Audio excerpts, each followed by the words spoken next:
Queridos jóvenes, nos invitaron para que seamos parte de este congreso estudiantil, para que preparemos una pequeña pero muy valiosa información respecto a un tema que está sonando mucho y en cada cierre de gestión lo tomamos en cuenta. Ustedes acaban de tener una conferencia con el licenciado Quintana, donde nos habló de toda la parte del software del CIR, les habló. Bueno, para hacer eso hay que dar un paso antes, que es el cierre de la gestión contable o cierre tributario. Este cierre que tenemos que hacer en cada gestión este 30 de junio, si me hacen acuerdo ustedes, ¿qué empresa cierra este 30 de junio?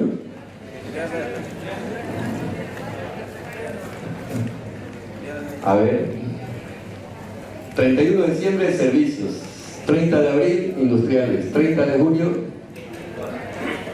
muy agrícola. Entonces todos los contadores tenemos este 30 de junio un desafío, claro que es 120 días después del cierre. Entonces tenemos que hacer muchos asientos.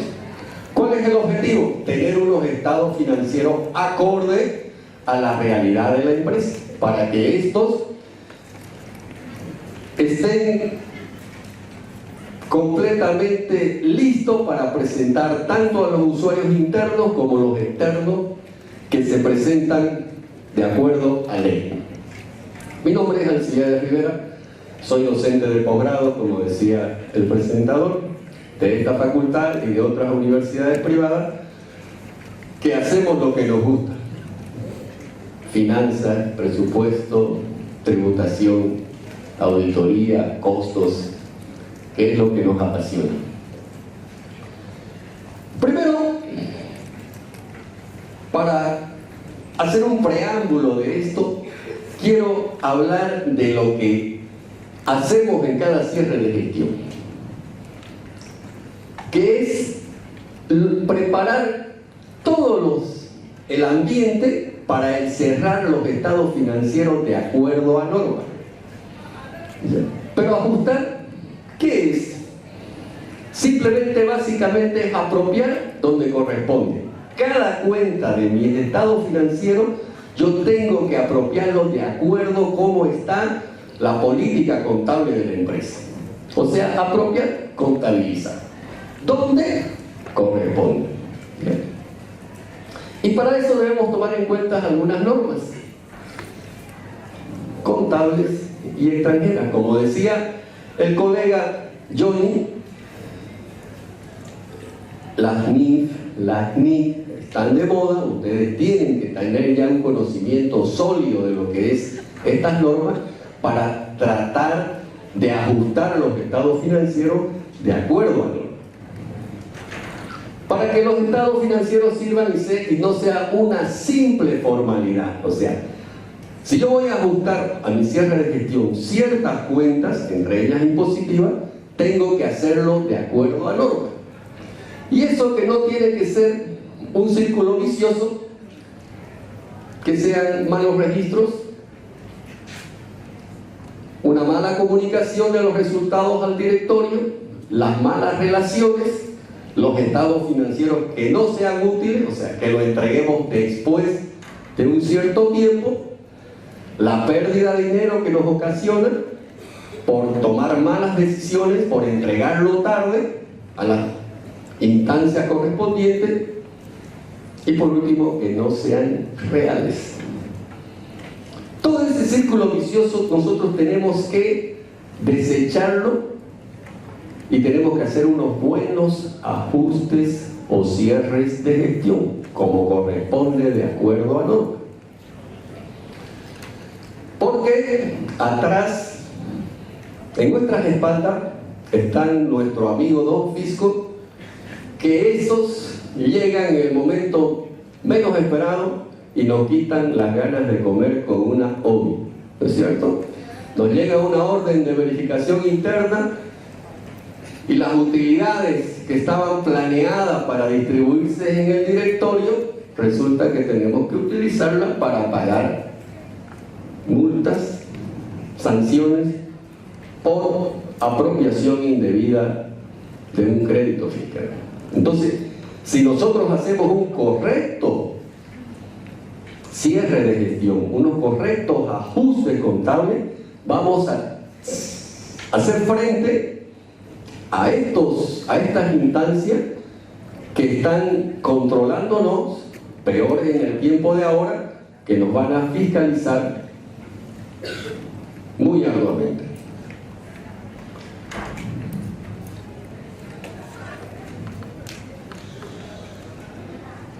Sigamos. Para empezar, cuando uno empieza a hacer unos cierres de gestión, tiene que basarse en ciertas políticas contables o ciertas normas.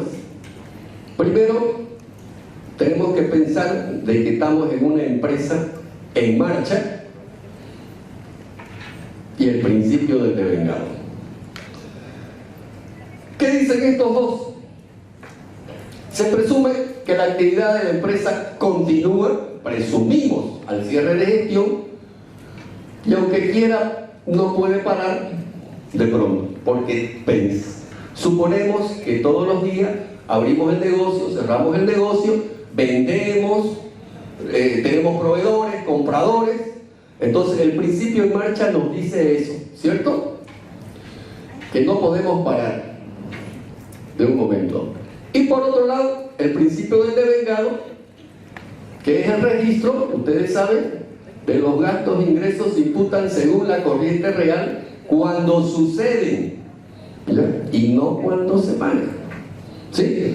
Entonces, si ustedes se recuerdan, cuando estaban pasando contabilidad, nos enseñaban con ejercicios prácticos los 14 principios, ¿no es cierto?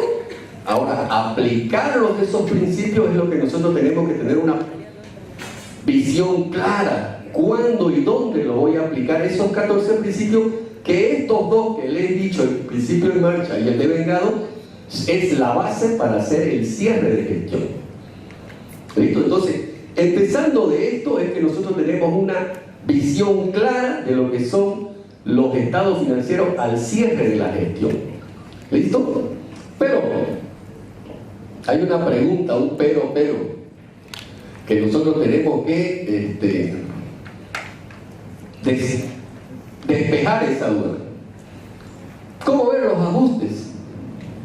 Lo que les decía, ¿no? Bajo este principio, que yo voy a iniciar mi cierre de gestión, ¿cómo lo voy a ver estos ajustes? ¿Desde qué punto de vista? Por supuesto, si yo soy una empresa, en este caso agropecuaria, ganadera, voy a ver desde el rubro principal de la actividad principal de la empresa, pero siempre de los 14 principios contables y de los dos de los que hemos hablado.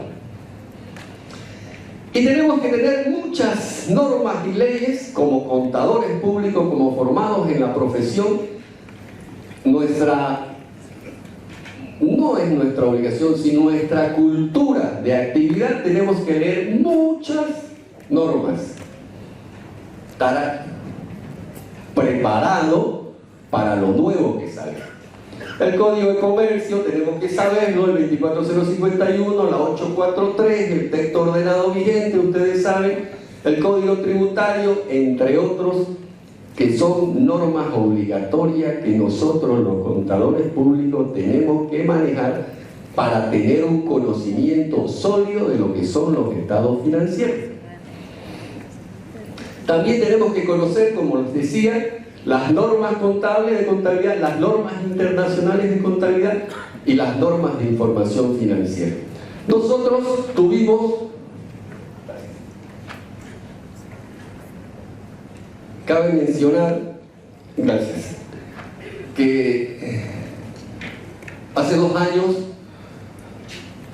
tuvimos la oportunidad de certificarnos en las normas internacionales de información financiera donde al principio no teníamos mucha esperanza de que se apliquen, pero cuando ya vinieron esa gente de afuera y nos abrieron la mente y nos hablaron de la importancia de las NIF, ya ahí fue donde yo realmente, o el grupo de colegas que nos certificamos en NIF, nos dimos cuenta de la importancia. Ustedes saben lo que les ha enseñado su docente en pregrado. Cuando se aplican las NIF, ante ausencia de una norma local, se recurre a una internacional, ¿no es cierto? Esa es la justificación de las NIF, jóvenes. Ante ausencia de una norma local, se recurre a una internacional. ¿Qué ejemplo daríamos? A ver. Constructoras.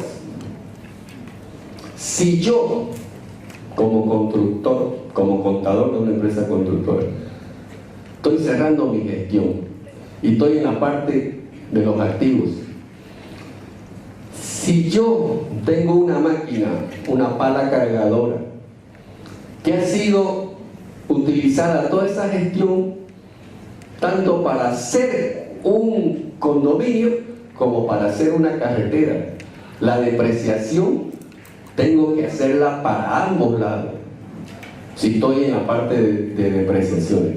Entonces, ¿qué voy? Voy a la NIF 11, contrato de construcción, y me habla cómo solucionar ese problema. Ante ausencia de una norma local, recurro a una internacional. Y ahí está la respuesta a mis dudas que yo tengo. Por eso es que es importante que nosotros como profesionales en el área tengamos este conocimiento. Sigamos.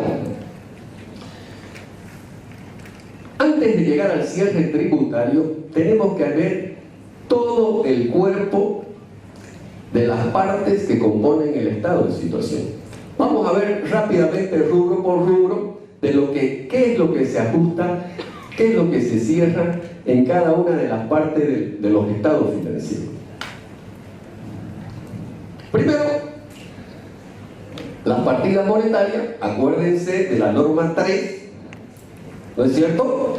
¿Qué nos decía la norma 3 de los robos monetarios? ¿Ya? Representan moneda en curso legal, si bien son afectados por la inflación, no es necesario reexpresarlo, ya que están siempre evaluados en moneda de cierre como disponibilidad general. O sea, cuentas por cobrar y pagar en bolivianos. ¿Sí? Eso dice la norma. ¿Qué más? ¿Ya?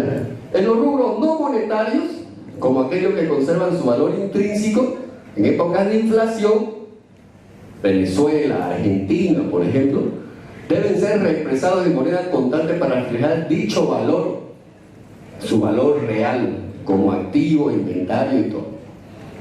¿Ya? Propiedad, planta y equipo se llama ahora. Veamos los registros de regulación de la norma contable 3. ¿Cómo lo hacemos? Hacemos inventario, ¿ya? Activos fijos, activos intangibles, otras cuentas de activos, Valdebe contra AITB. Esas son la reexpresión de las cuentas del activo. ¿Ya?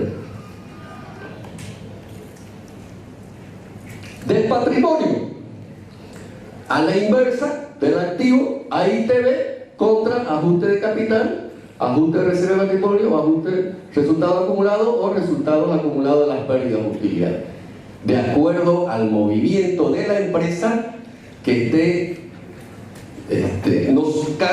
ajustando el rubro del patrimonio. Ya tenemos el activo, el estado de situación, vámonos al estado integral o estado de resultados que se llama. Las cuentas de ingreso, ¿cuál es el asiento? AITB, ventas, ingresos financieros u otros ingresos. Sencillo, eso lo aprendimos cuando estábamos haciendo contabilidad. Las cuentas de gasto, el rubro de gasto, hacemos el costo de ventas, ustedes saben que resta a los ingresos para obtener la utilidad bruta, los gastos de operación, gastos financieros, otros gastos contra AITB. La contrapartida del ajuste, esto es bueno saberlo, ¿ya? De acuerdo a los resultados de la gestión, es una línea nueva, resultados por exposición a la inflación, que representará en consecuencia el efecto de la inflación sobre las partidas monetarias o expuestas de acuerdo a norma. Esto es la traducción de lo que hemos dicho. Siempre contra una cuenta AITB, acuérdense cuando aprendíamos contabilidad. ¿Y qué tenemos que hacer? Por decir un ejemplo, la regularización de las faltantes y sobrantes en caja cuando estamos en el disponible, la previsión de cuentas incobrables, los faltantes y sobrantes de inventario, la depreciación de activos, activos intangibles, el devengamiento de sueldos y el devengamiento de gastos. Todos estos tenemos que regularizarlo al detalle, al cierre de gestión estoy hablando.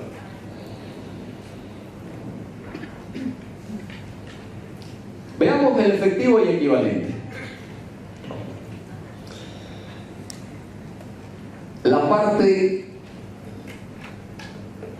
débil de toda empresa, caja, ¿ya? El registro contable del faltante se debe tomar en cuenta cuál es la política interna de la empresa, que la diferencia puede correr bajo la responsabilidad del cajero, que la diferencia asuma la empresa como pérdida o que la diferencia la asume la empresa y el cajero, la combinación de ambos. Eso es de acuerdo a la política de la empresa que esté haciendo. Si le echamos la culpa al cajero porque faltó plata, o lo absorbemos nosotros o lo absorbemos. Depende de eso. ¿Cómo hacemos? Por ejemplo, la rendición de cuentas, sabemos el asiento, todo contra caja chica, cuentas por cobrar, crédito fiscal, depende de la política de la empresa. Vamos a hacer que exista faltante, es cargado a la cajera o al cajero. Hacemos cuentas por cobrar empleado, caja chica, ya contra caja chica. La glosa, el faltante de caja chica. La rendición de cuentas de caja chica, cuando falta gastos generales no deducible, ojo, ¿ya? El crédito fiscal contra caja chica.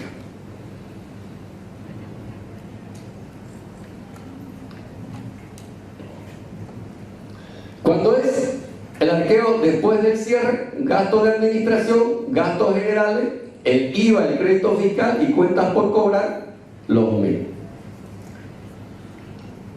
Veamos el rubro del ajuste contable de deudores, o que es lo que se llama cuentas por cobrar. Antes de este asiento, antes de las correcciones y reclasificación, por ejemplo, vamos a hacer un ejemplo ficticio. Patricia Álvarez, Víctor Pizarro, Víctor Cortés nos deben 37.800 entre todos, en diferentes fechas.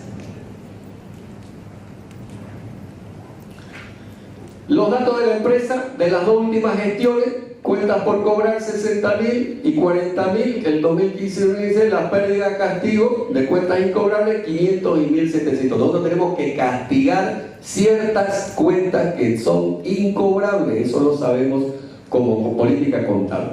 Dato adicional del ejemplo que estamos proponiendo: una simple venta al cliente José Pérez se registró en documentos a cobrar por 15.000 bolivianos.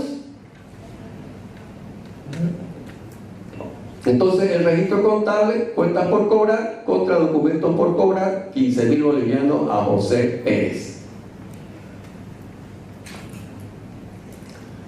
¿Cómo hacemos entonces? ¿Cómo queda de los 37.800? Víctor Pizarro, clientes por cobrar, moneda nacional, Víctor Pizarro los 2.800. Más adelante vamos a ver cómo cerramos esto, cómo neteamos esta cuenta, ¿ya? Y algo de políticas contables, como decían nuestros docentes que nos enseñaban contabilidad, acuérdense, y de acuerdo a norma, se consideran créditos incobrables, ¿ya? que no cumplió durante un año. En el caso de ventas de bienes y servicios por valores unitarios, se consideran 3 años o más. Esto, colegas o jóvenes, es de acuerdo a la política contable que tenga la empresa. Yo como contador puedo tener o menos tiempo o más tiempo para netear mis cuentas por cobrar. Política contable, que tengo por supuesto que manifestárselo más que todo, aparte de la gerencia, manifestarle a don Fisco, ¿no? Que esos son los que más están interesados de saber las políticas contables que yo tengo.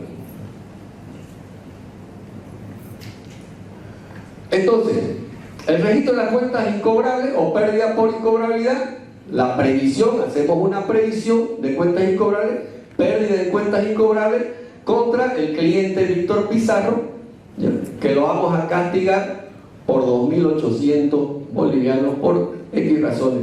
Se fue a España o Tallesca o no podemos cobrar, pero tenemos que castigar. ¿Cómo se hace el cálculo? Ustedes saben, la suma de las cuentas incobrables dividido entre la suma de cuentas por cobrar de las últimas tres gestiones multiplicado por 100. Ahí nos da. El monto de la previsión es el porcentaje de provisión que yo previsiono por el saldo correcto de las cuentas por cobrar al finalizar de la gestión. Hacemos el cálculo de acuerdo a la fórmula, tenemos 3.33. De los 56.000, de los 50.000 son 1.665 bolivianos. Esto lo manejamos, sabemos, tenemos conocimiento. Los inventarios, pasando a otro rubro. ¿Cómo hacemos los inventarios? ¿A qué se refieren los sistemas periódicos? A los recuentos de existencia en una fecha determinada. Y los inventarios perpetuos controlan todas las entradas y salidas y el saldo de mercadería para mantener datos de acuerdo, volvemos a lo anterior, a políticas de la empresa. ¿Cómo evalúo yo mis inventarios? El promedio ponderado, ustedes saben, casi el 90%, más que todo, todas las empresas emplean este método, que es el PEP o el WEBS, ¿no es cierto? Los inventarios de acuerdo también al giro del negocio. No va a ser el contador de, qué sé yo, vamos a hacerle publicidad Super Fidalga, no va a ser el mismo método de inventario que el ingenio azucarero La Bélgica, ¿no? Son cosas diferentes, giro del negocio. Y ustedes saben que la actualización se debe aplicar de acuerdo a la norma de contabilidad 3, como estábamos hablando, ¿ya? Y el decreto supremo, el 24054, del artículo 9, que los inventarios deben evaluarse al costo de reposición o valor de mercado, el más bajo. No es que yo tengo que avivarme y ponerle el costo que a mí me dé la gana, no. Porque si no, viene don Fisco, me hace una fiscalización y me va a ver que yo evalúe mi inventario mal. O le puse un valor de mercado que no era el más bajo. ¿Correcto? Sigamos. ¿Cómo hacemos el registro? Almacén de productos en proceso contra producción en proceso. Acuérdense los asientos típicos de cierre de inventario. Los faltantes de inventario, ¿cómo registramos? Las cuentas por cobrar al empleado contra almacén de materia prima, almacén de productos terminados, de acuerdo al tipo de almacén que nosotros tenemos en la fábrica o en la empresa. Las pérdidas por mermas, acuérdense de las famosas mermas, ¿no? que tenemos en fábrica más que todo, ¿ya? En fábricas de calzado, por ejemplo, la paseña, los ingenios industriales tienen bastante saldo significativo de las mermas. Entonces se pone pérdidas por inventario, de mermas e inventario contra el tipo de almacén que yo quiero que yo tengo registrado ahí mis mermas. Y los inventarios, de acuerdo a la norma 3, almacén de productos terminados, productos en proceso, contra ajuste por inflación y tenencia de bienes. Siempre con una cuenta regularizadora. Sigamos. Los gastos pagados por anticipado y gastos amortizables. ¿Cómo hago el cierre? Por ejemplo, las cuentas seguros por anticipado, alquileres pagados por anticipado, anticipo de sueldo, otro gasto pagado por anticipado. Ustedes saben de que esta cuenta de pagos anticipados se maneja mucho, más que todo, con proveedores, con trabajadores de la empresa. ¿Y qué gastos? Hicimos pagos antes, ahora hacemos gastos de constitución, gasto de primer establecimiento, gasto de ampliación de capital, gasto de formalización de deuda y gasto por intereses diferidos. Aquí los intereses diferidos, acuérdense de lo que hablábamos de las normas internacionales, la NIC 12, impuesto a las ganancias, nos da una herramienta muy poderosa que podemos crear un activo o un pasivo diferido y con eso poder regular un monto de una cuenta posible que nosotros no podamos deducir, para que anualmente vamos restando si es un activo o es un pasivo diferido. Por supuesto, afecta a la utilidad de esa cuenta, la NIC 12. Yo los invito a que vean la NIC 12, impuesto a las ganancias, y ahí van a ver activo diferido o pasivo diferido. Hay muchos ejemplos ahí en bibliografía en internet de cómo se registran los asientos contables, los registros contables de la NIC 12 en impuesto, en activo diferido o pasivo. El impuesto a las ganancias, por ejemplo, hay muchos ejemplos de que aquí había una empresa petrolera multinacional antes de que sea capitalizada, no vamos a decir el nombre por ética, pero nunca pagó utilidad, nunca, tenía utilidades por 500 millones y nunca pagó utilidad. ¿Qué norma utilizaba? La NIC 12, creaba un pasivo diferido. Y Impuesto Nacional y le decía de que estaba evadiendo, y yo le decía, no, fíjense, yo estaba aplicando la norma internacional, la NIC 12, que me da toda la potestad de crear un pasivo diferido y con eso ir regulando, en este caso, su utilidad. Y no pagaba utilidad. Intereses diferidos aquí, en este caso. Vámonos al lado derecho del estado de situación, los pasivos. ¿Cómo hacemos la regularización de los pasivos? Sabemos que las obligaciones comerciales, proveedores, cuentas corrientes, documentos por pagar, todas las obligaciones que tiene la empresa, lo registramos en el pasivo, en el lado derecho de la empresa. Las obligaciones laborales con los trabajadores de la empresa, los sueldos, los aportes, las retenciones, aguinaldos, primas, etcétera, etcétera. Ustedes saben que ahora, por ejemplo, el Ministerio de Trabajo está exigiendo que todas las consultoras, que estamos locos con nuestros clientes, porque tenemos que cumplir el envío de la planilla tributaria con el incremento salarial de enero a mayo, más pagar en junio y presentarla, y de que hay que crear un código al trabajador. Es un relajo, les cuento. Entonces, tengo que saber toda la normativa tributaria legal que nos exige las instancias correspondientes para que yo pueda cumplir. En este caso, las planillas tributarias, la nueva resolución que sacó el Ministerio de Trabajo.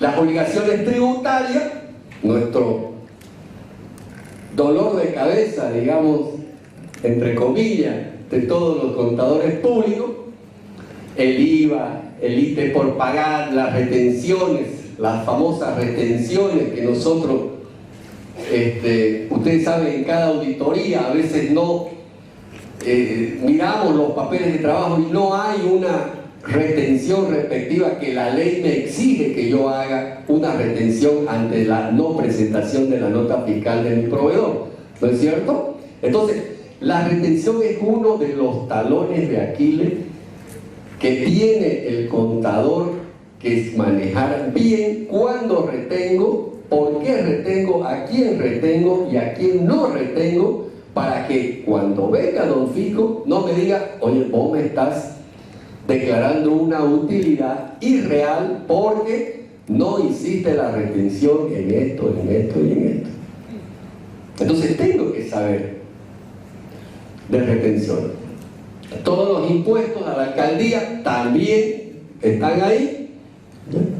Las deudas de los bancos también tienen que ser registradas en el pasivo. Las provisiones, la provisión para aguinaldo, la provisión para indemnización y otras provisiones. Acuérdense, a nosotros nos enseñaron en contabilidad que no es lo mismo previsión que provisión, ¿no es cierto? No es lo mismo provisión que previsión. Una se sabe, otra no se sabe, es incierta. Nada más, ¿no? La diferencia, para que no, yo a mis alumnos les digo, todavía les hago una pregunta. ¿Se acuerdan cuando estábamos aprendiendo contabilidad? ¿Cuál es la diferencia entre provisión y previsión? Le digo, ¿no? Y comienzan, ¿no?, en la mente a buscar sus textos de contabilidad. Y es simple, ¿no? La diferencia es que una se sabe y la otra es incierta. Nada más. Para que de ahí a aplicarlos.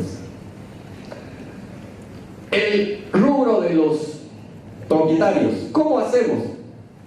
Ya, la regularización y ajustes contables del patrimonio. Igual que los otros rubros del estado de situación, tenemos que manejarlo con pinza, porque ahí está la plata de los dueños, ¿no es cierto?, que la empresa le debe a los dueños. El patrimonio neto, ustedes saben, se compone por el capital social, aportes por capitalizar o ajuste de capital. Están las reservas, la reserva legal, las estatutarias, las especiales, por emisión de prima, por revalúo técnico de activos fijos y por la reserva patrimonial. Este revalúo técnico, jóvenes, ustedes saben que es un tratamiento especial que se tiene cuando la empresa... ¿Cuándo hacemos revalúo técnico? Cuando nuestros valores de activos están por debajo de su valor, ¿no es cierto? Y necesitamos revaluar. Y por supuesto el resultado nos dará si está por encima o por debajo, se hacen diferentes ajustes. Ojo con el uso de la reserva, porque la ley lo exige, que vamos por un camino, ¿sí?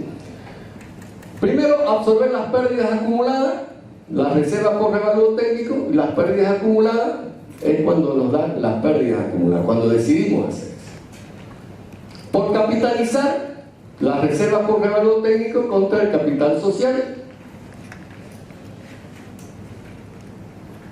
Y los resultados acumulados, ustedes saben, el patrimonio neto, las pérdidas y las utilidades hay que tomarlas en cuenta de las gestiones anteriores. ¿Cuánto fue que tuvimos de las anteriores? Y viene un rubro que ustedes saben, tenemos que conocer mucho de la normativa de impuestos nacionales, como nos explicaba el anterior expositor, para no caer en fiscalizaciones y en erogaciones fuertes de dinero por multas y sanciones. Las regulaciones por disposiciones impositivas, el IVA y el crédito fiscal, con el débito fiscal IVA, la compensación del IVE a compensar con el impuesto a las transacciones por pagar, las actualizaciones o regresión de los saldos de las cuentas impositivas de los periodos anteriores con el mantenimiento de valor y los cálculos según el 24051 del reglamento del IVE. Eso es básicamente lo que nosotros tenemos que tener muy en cuenta cuando cerramos la gestión, cuando tenemos que estar de acuerdo a normativa vigente. Los saldos de las cuentas tenemos que hacer énfasis en el crédito fiscal. Su saldo es deudor, ustedes saben como expertos en contabilidad, ¿ya? Y que representa un derecho a favor del comprador al exigir factura. Y el débito fiscal, su saldo es acreedor, ¿ya? Y la inversa del anterior. ¿Sí? Nosotros, se recuerdan cuando estábamos aprendiendo contabilidad, nos decían cómo era el movimiento de estas cuentas, el crédito fiscal y el débito fiscal, que esto mes a mes lo hacemos para llenar nuestro formulario 200, ¿sí? Pero ¿qué tributos o impuestos son deducibles? Es otro paso que el contador, el experto en la materia, tiene que dominar para no caer en el error tributario. ¿Qué es lo que yo tengo que saber de acuerdo al movimiento, al giro del negocio, para saber qué impuestos son deducibles? ¿Cómo voy a saberlo? Por supuesto, tengo que leer la normativa que se viene. Los impuestos deducibles para el cálculo del IVA, que es anual,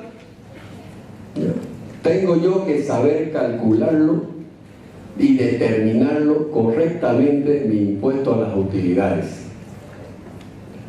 Por supuesto, los tributos que se nos presentan son muchos, son variados, ¿ya? Y tenemos el ITE. Se refiere a la compensar con el IVA, el ITE, por ello la norma aclara que comprende solo al ITE efectivamente pagado. Si yo me quiero aprovechar de algo, de algún impuesto del monto, solamente lo efectivamente pagado, acuérdense, para compensar con mi ITE. Si yo tengo una utilidad, un IVA de 10.000 y pagué 2.000, entonces solamente de los 2.000 puedo aprovecharme, no de los 10.000. La resolución administrativa, la 4299, en su número 10 indica que el ITE es un gravamen indirecto y no se traslada al consumidor final. Ahí lo aclara bien. El IVA sabemos que no es deducible porque se compensa con el ITE. El impuesto a la propiedad de bienes igual. Es deducible. Recordemos que las empresas tienen la propiedad de estos bienes, deben pagar a todos los municipios de su jurisdicción, sobre el valor en libros, por supuesto. El impuesto municipal a las transferencias, que se aplica sobre la transferencia de los inmuebles, también es deducible. A las sucesiones y a las transmisiones gratuitas también, en caso que la empresa sea la beneficiaria de la transmisión, o sea, donación. Eso lo dice en el título 11 de la 843, el texto ordenado vigente. ¿Qué más tenemos? El ITF no aparece en el listado de los impuestos del 24051, pero hay que hacer algunas aclaraciones. La 432 indica definitivamente que no es deducible para el IVA, como no es deducible como gasto a efectos del IVA, ni compensable contra el régimen, contra el RCIVA, el ITF. El IDH, igual, la 10048, mediante el decreto supremo 29512, se aclara que impuesto a la 3058 constituye un gasto deducible. Sabemos de que ahora el nacimiento es el único de esto. ¿Qué más? Las tasas de patentes también son deducibles, ¿ya? Lo dice la Constitución Política del Estado, el Código Tributario, y esto dice que la norma dice que las cargas fiscales, debido a que no constituyen tributo, los únicos tributos que dice que están escritos en el Código Tributario en nuestro país. El sector minero no son deducibles. Las regalías en participación hidrocarburífera hablan de la ley 3058. El concepto de regalía, es bueno aclarar, se define que es una compensación económica obligatoria pagada al Estado en dinero en especie a favor de los departamentos por la explotación de sus recursos naturales no renovables. Recordemos que ahorita, hoy por hoy, los hermanos del departamento de Potosí están en una lucha ardua por reclamar su regalía.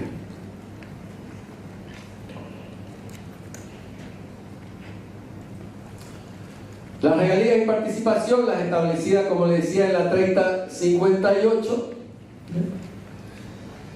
Y algo que quiero hacer un alto acá para que recordemos un ejemplo sencillo de determinación del IVA.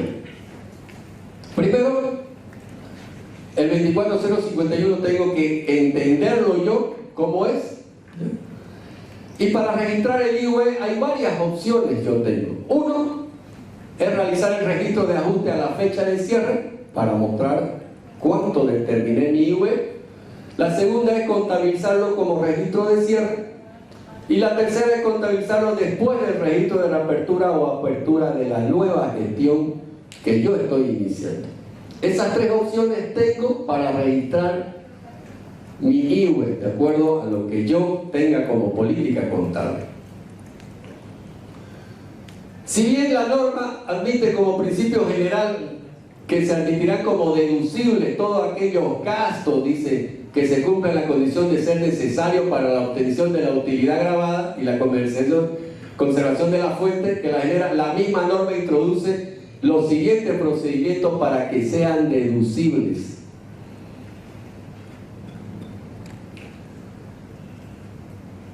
Una serie de condiciones para que los gastos deducibles de la utilidad contable sean aceptados. Yo tengo que tener ciertas normas, procedimientos y formas de cálculo para algunos gastos, una serie de gastos que no son deducibles para el IVA. Acuérdense cuáles son los tres pilares, colegas, para apropiarme del crédito fiscal que sea correcto. Uno es la factura original, dos, que esté vinculada a la actividad del negocio, y tres, que se haya efectivamente realizado la transacción, ¿no es cierto? Con esos tres pilares yo peleo ante impuestos nacionales para que no pueda quitarme la opción de apropiarme de un crédito fiscal. Si yo cumplo con esas tres condiciones, yo voy a estar en lo correcto. Y hay muchos ejemplos, ¿no es cierto? Por ejemplo, un cliente que qué sé yo, tuvo una factura con un monto significativo y había una sobreescritura encima, Impuestos Nacionales la depuró y le dijo que se había apropiado de un crédito fiscal. Pero ¿qué hizo el cliente, el sujeto pasivo? Puso las tres condiciones, presentó la factura original, la compra estaba relacionada con la actividad del negocio, y tres, la compra realmente se había efectivizado porque presentó los LCB, los formularios, todo. Y le dieron la razón al cliente por cumplir esas tres condiciones. Entonces, tengo que saber la normativa yo para poder justificar toda acción tributaria que yo tenga, que yo haga, que yo realice. Por ejemplo, veamos un simple ejemplo para determinar mis gastos deducibles y no deducibles de una empresa cualquiera que tengo mi estado de situación, mi activo y mi pasivo, con un resultado del periodo, las reservas, con todo lo legal. El estado de situación igual, con todos los resultados ante el impuesto. Y aquí viene la hoja de trabajo. Ustedes saben que para determinar el IVA tengo que realizar yo mi hoja de trabajo para hacer una determinación correcta. Hago el resultado del periodo, le sumo los gastos no deducibles, los retiros personales de socios, alquileres sin respaldo, total gasto no deducible, menos los ingresos no grabados, y tengo la utilidad sujeta a impuestos. Esta es mi hoja de trabajo de acuerdo a mi estado financiero o estado de situación. Pero veamos, los retiros personales de socios no pueden ser cargados a resultado porque el artículo 47 lo incluye como no deducible en el inciso A del artículo 18 del 24051, como yo les decía anteriormente, que tengo que tener conocimiento de ese decreto. Por último, los alquileres son deducibles por ser un gasto necesario. Aquí en el ejemplo no lo admite como deducible por no contar con el respaldo o el recibo oficial de alquiler que yo tengo que tener. Tengo que tener respaldo de cada transacción, ustedes saben. Los ingresos por dividendos no se encuentran grabados debido a que estos son el resultado de una distribución, ¿ya?, después de haber pagado el IVA. Por lo tanto, no es razonable que vuelvan a pagar el impuesto. Esto nos dice el 24051 en su artículo 31. ¿Cómo liquidamos el impuesto entonces? El 25% sobre 47.300. ¿Ya? Hay que hacer notar que la utilidad contable antes de impuestos es de 43.300 y la utilidad impositiva es de 47.300. Acuérdense que son dos montos diferentes. No es lo mismo, ¿ya?, la utilidad contable que la utilidad impositiva. Y algo que tenemos que tener en cuenta, que como el saldo de una determinada cuenta existe la posibilidad de que una parte sea deducible y otra no, ¿ya?, es recomendable entonces que nos apoyemos en uno de los 15 anexos tributarios, en este caso el anexo 7, para determinar correctamente la utilidad. Y tenemos el anexo 7 con los ingresos imponibles, no imponibles, los gastos deducibles y los gastos no deducibles, con todo lo que nos dio la hoja de trabajo.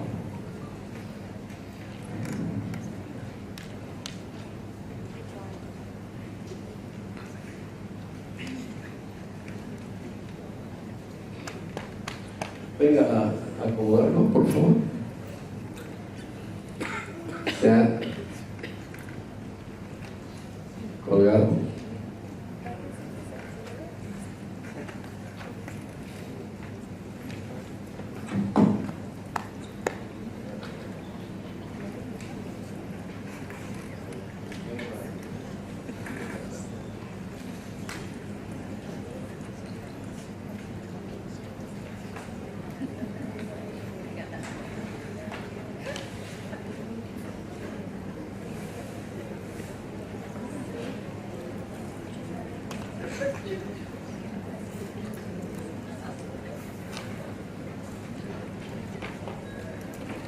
Sigamos. Continuemos. Entonces, los estados financieros actualizados quedarían de esta forma, después de hacer el anexo 7, y veamos qué pasó después del ajuste de los tributos. El impuesto por pagar subió de 10.000 bolivianos a 21.825 por el IVA por pagar contabilizado, que se pagará en la siguiente gestión. Estamos en el cierre hoy. ¿Qué otro dato? El resultado del periodo disminuyó en el mismo importe, 43.300 menos 11.825, 31.435, resultado del periodo. En los estados de resultados, con este importe comienza ya el llenado, ustedes saben, en el rubro C, gracias, en el rubro C del formulario 500, con esto de acá. Resultados después del IVA.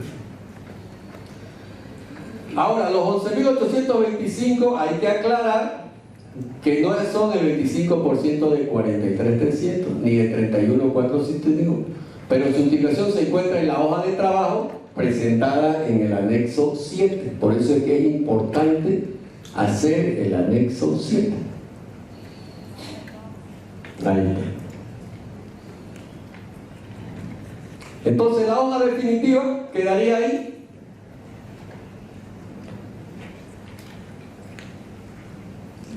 Y el llenado ya del formulario 500, con todo de acuerdo a los datos que obtuvimos en la hoja de trabajo y en el anexo 7. Para terminar, concluir, estimados estudiantes, hemos visto la importancia de tener un conocimiento de la norma tributaria cuando cerramos la gestión. Impuestos nacionales, el directorio, los usuarios internos y externos nos exigen que nosotros tengamos un conocimiento sólido de la norma. Hoy por hoy, ustedes saben, ha aparecido la 1018, la RND del Sistema de Facturación Electrónica, el CIA, también ha aparecido el módulo de los constructores, de los hoteleros, que tenemos que manejarlo, tenemos que conocerlo para estar a la altura de las exigencias del mercado. ¿Qué podemos decir? Sintéticamente, 3 puntos. Primero, tarea y obligación de todos los profesionales del área contable. Tenemos que conocer y saber interpretar las normativas tributarias de impuestos desde todo lo que nos hable Don Fisco. Es nuestra obligación para tener competitividad en el mercado, para estar acorde a las exigencias.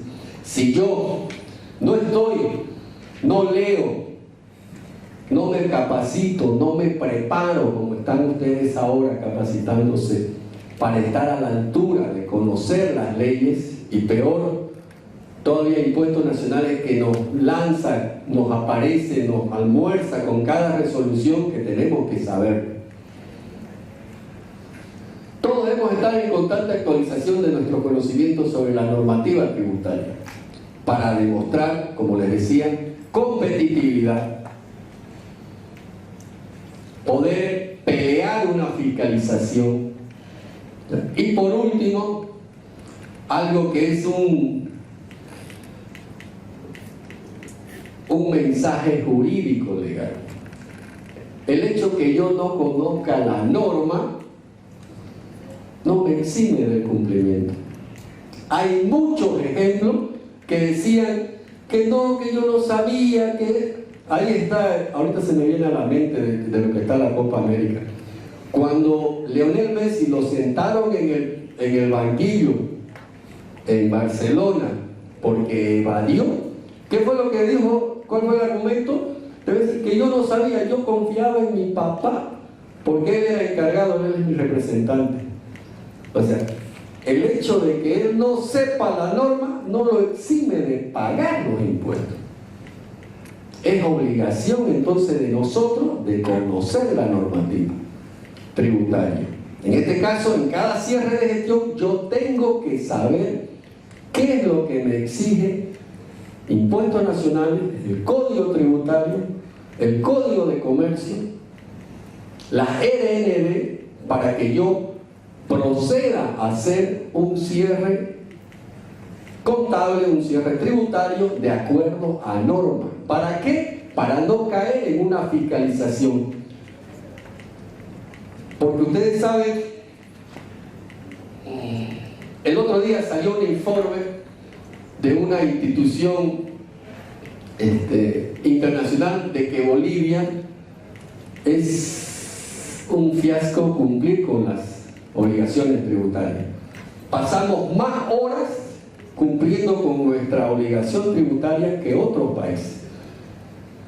¿Qué es lo que nos dice Don Fisco? Nada, que ahí está la norma y es obligación de todo profesional conocerla, saberla e interpretarla por su propia cuenta, porque la lanza en su página y nosotros ya tenemos que saberla. Y para eso están todos estos seminarios, para poder cumplir con eso que nos exige, porque él cuando llega una OBI o una OVE, una interna o una externa, no le vamos a decir que yo no sabía, ¿no? Tenemos que tener todas las herramientas necesarias para poder pelear una fiscalización. Y siempre, ¿cuál es el argumento de don Fico? Que me apropié de un crédito fiscal que no me correspondía. Ese siempre es. Y yo entonces tengo que saber contrarrestar ese ataque que viene don Fico y me dice: te apropiaste de esta póliza que no es, que no está vinculada a la actividad del negocio, de tu negocio. Registraste mal, no hiciste la retención correcta, me pagaste después, me pagaste mal. Entonces todo eso, jóvenes, es obligación de nosotros saberlo, porque no nos exime de nuestra obligación de pagar y de cumplir. Muchas gracias, queridos.